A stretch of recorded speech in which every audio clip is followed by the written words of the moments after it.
the vanished caravan of gold in the heart of the Mali Empire, where the sun blazed like a furnace in the sky of 1324, Mansa Musa, a king whose wealth outshone the stars, stood ready to embark on a journey that would carve his name into the annals of time. His pilgrimage to Mecca, a sacred duty for every Muslim, was no humble trek through the sands. It was a spectacle of splendor, a moving kingdom of gold, faith, and ambition that stretched across the Sahara like a river of light. Picture a caravan so vast it seemed to touch the horizon. 60,000 soul soldiers, scholars, slaves, and traders marching in rhythm to the beat of drums, with 100 camels groaning under the weight of gold and 500 slaves, each gripping a staff of pure, gleaming gold that caught the sun's fire. The world paused to gaze in wonder as Musa's procession swept through dusty towns and bustling cities, leaving behind tales of generosity that would ignite legends for centuries. Yet, amid the dazzle, a shadow lingers, a mystery whispered by griots and scholars alike, the final caravan of gold.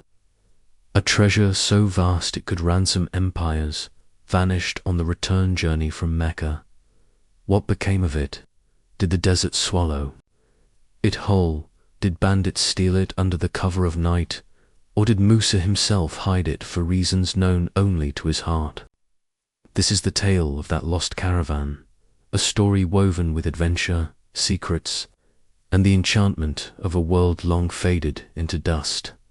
The Golden King's vision. Mansa Musa, ruler of the Mali Empire from 1312 to 1337, was no ordinary man.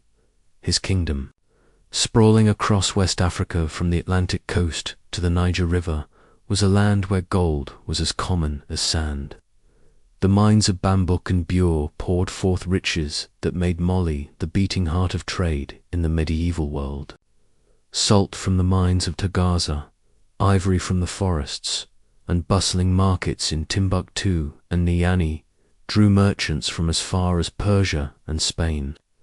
Musa, a man of deep faith, ruled with a quiet strength, his eyes always fixed on something greater than gold, a legacy that would outlast him. His dream was to journey to Mecca, the holiest city in Islam, to pray at the Kaaba and honor his God. But Musa's pilgrimage was not just a spiritual quest. It was a chance to show the world the might of Mali, to let every king and beggar know that his empire was a force to be reckoned with. The preparations were staggering. In Niani, the capital, a city alive with the hum of markets and the chatter of griots, Musa gathered his people.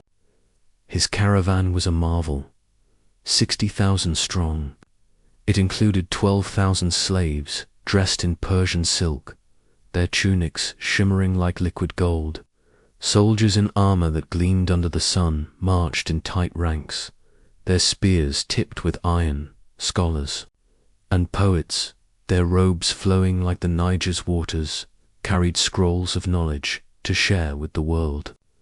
Musicians beat drums and strummed lutes, filling the air with songs of Mali's glory.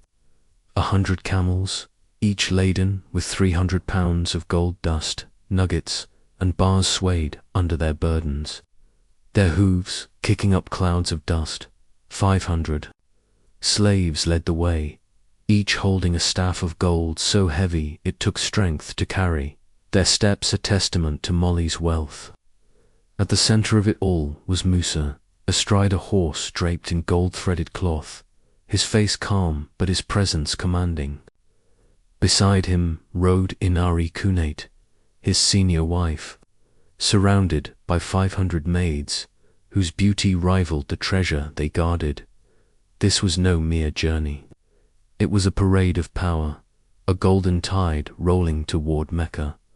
The road to Cairo. The caravan set out from Niani, winding north through the grasslands and into the Sahara's edge. The first stop was Walata, a trade hub where merchants gaped at the sight of so much gold. From there, the journey grew harder. The desert was a cruel master-days. Of blistering heat gave way to nights so cold they pierced the bone. Sandstorms roared like angry spirits, blinding the travelers and scattering their supplies. Water was scarce, and the oases were few, but Musa's men were prepared. They carried leather skins filled with water, guided by navigators who read the stars with astrolabes and ancient knowledge passed down through generations. The caravan pressed on through the salt flats of Tagaza, where the air shimmered with heat, and into the oasis of Tuat, a green haven in a sea of sand dot everywhere. They went, Musa's generosity flowed like a river. In towns and villages, he gave gold to the poor, handfuls of dust to widows, ingots to orphans, and bars to mosques for their upkeep. His gifts were not just charity, they were a statement. This is Mali, his actions declared, a land where wealth knows no bounds. The people sang his praises, and griots wove his name into their songs. But the desert was not kind to all. Bandits lurked in the shadows, their eyes gleaming with greed. Rival tribes, envious of Mali's power, watched from afar. The caravan's size and Musa's soldiers kept most threats at bay, but whispers of danger followed them like a storm on the horizon. In July 1324, the caravan reached Cairo, the jewel of the Mamluk Empire. Cairo was a city of 1,000,000 souls, its markets overflowing with spices, silks, and silver. Ruled by Sultan al-Nasser Mohammed, it was a place of power and pride. But when Musa's caravan rolled in, Cairo held its breath, the streets filled with people craning to see the African king whose wealth defied belief. Beggars lined the roads. Hoping for a coin, they received nuggets instead. Merchants, used to haggling over pennies, were handed bags of gold dust. Musa built a mosque every Friday, each one a gift to the city, and hosted feasts for Cairo's elite, serving dishes piled high with rice, lamb, and dates. His wife, Inari Kunait, dazzled the women of Cairo with her grace, her maids distributing gifts of their own. The city buzzed with tales of the Golden King, and for 3 months, Musa was its star. The price of generosity, but Musa's gifts came with a cost. Cairo's gold market, the largest in the world, was flooded with his treasure. Gold, once rare and precious, became so common that its value plummeted, some say, by as much as 25%. A loaf of bread that once cost a dirham now cost 5 or 10. Cloth, spices, and even water grew so expensive that ordinary people struggled to buy them. The economy wobbled, and merchants grumbled even as they pocketed Musa's gold. This golden flood would haunt Cairo for years, with some saying it took a decade to recover. Musa, ever wise, saw the chaos he'd caused. On his return from Mecca, he borrowed gold from Cairo's merchants at steep interest rates, trying to pull it out of circulation and stabilize the market. It was a clever move, but it left him with less treasure and a heavier burden. The journey to Mecca was the heart of Musa's quest. After Cairo, the caravan crossed the Red Sea, a perilous trip over choppy waters. The desert beyond was even harsher than before. Sandstorms buried paths, and the heat sapped strength from man and beast. Yet Musa's faith was a beacon. He prayed 5 times a day, his caravan pausing as the call to prayer echoed over the dunes. In Mecca, he circled the Kaaba, kissed the black stone, and visited the Prophet's mosque in Medina. His gifts continued: gold for the poor, donations for the holy sites, and invitations to scholars to join him in Mali. He dreamed of making Timbuktu a city of learning, a place where books outnumbered swords. Arab chroniclers like Al-Umari wrote of him with awe, saying his wealth put the sun to shame. But the seeds of the mystery were sown on the return journey. The vanishing Caravan Musa's caravan left Mecca lighter than it arrived. Much of the gold had been spent or given away, and some say he'd run out entirely, relying on loans to continue. The return route was different, veering south through Gao and Timbuktu instead of back through Cairo. This detour was no whim. Musa had conquered Gao from the Songhai kingdom and wanted to strengthen his hold. Timbuktu, already a trade hub, was his vision for a new center of knowledge.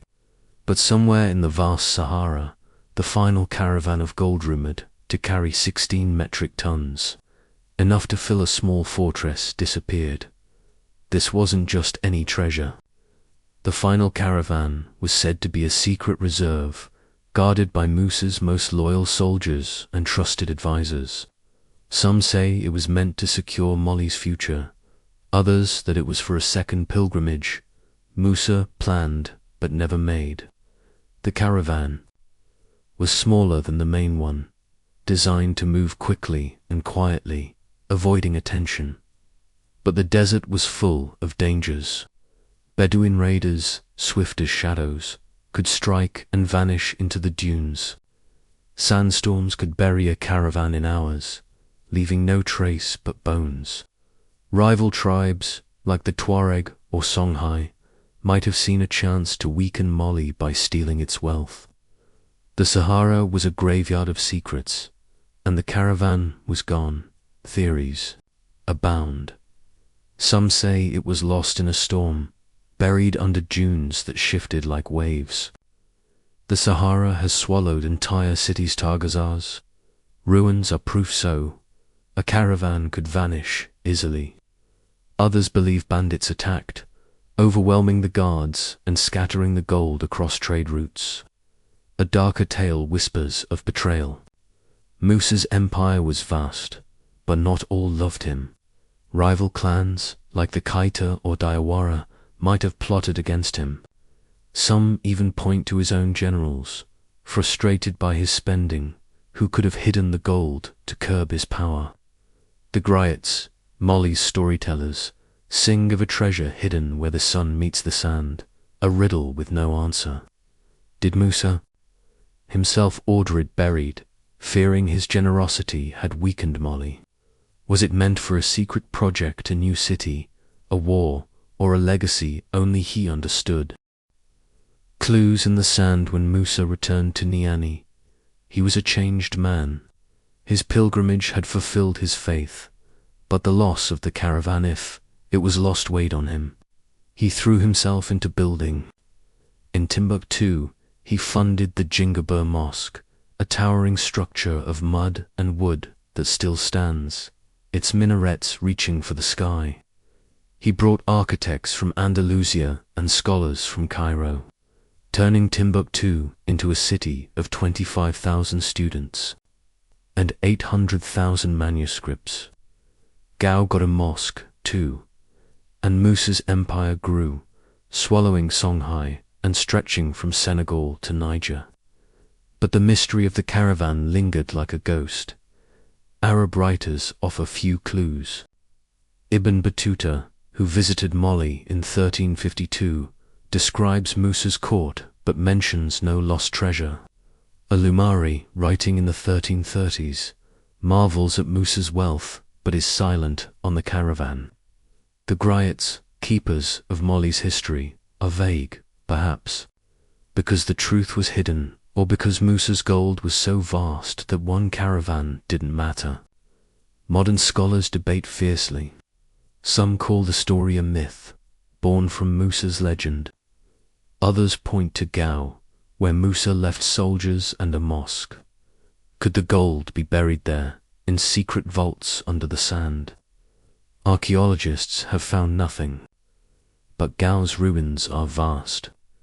Tuat, the oasis on the route, is another possibility. Its merchants, Jewish and Muslim, might have been entrusted with the gold door, betrayed Musa's trust. The desert's grip, the Sahara itself, is a character in this tale. A vast and merciless expanse where dunes tower like mountains and stars are the only guide. Caravans relied on skilled navigators, but even they could falter. A single storm could erase a path, and oases could dry up without warning. In the 19th century, European explorers found ancient caravan routes littered with bones, pots, and broken tools, proof the desert devours what it claims. If the gold was buried, finding it now would be like chasing a mirage. Dunes have shifted, trade routes have vanished, and the Sahara of 1324 is not the Sahara of today. Treasure hunters with metal detectors and satellite maps have scoured Mali, Mauritania, and Algeria, but the desert laughs at their efforts. One haunting possibility is that the gold was never lost. Musa, a man of deep cunning, might have hidden it on purpose. His spending in Cairo showed him the danger of too much gold in one place. Did he bury it to protect Mali's future, marking the spot with a code only his heirs would know? The great riddle where the sun meets the sand could point to a place like the Adra Plateau, where cliffs cast long shadows, or the Niger's bend, where the river reflects the dawn. Or perhaps the gold was given away in secret, a final act of charity Musa never revealed.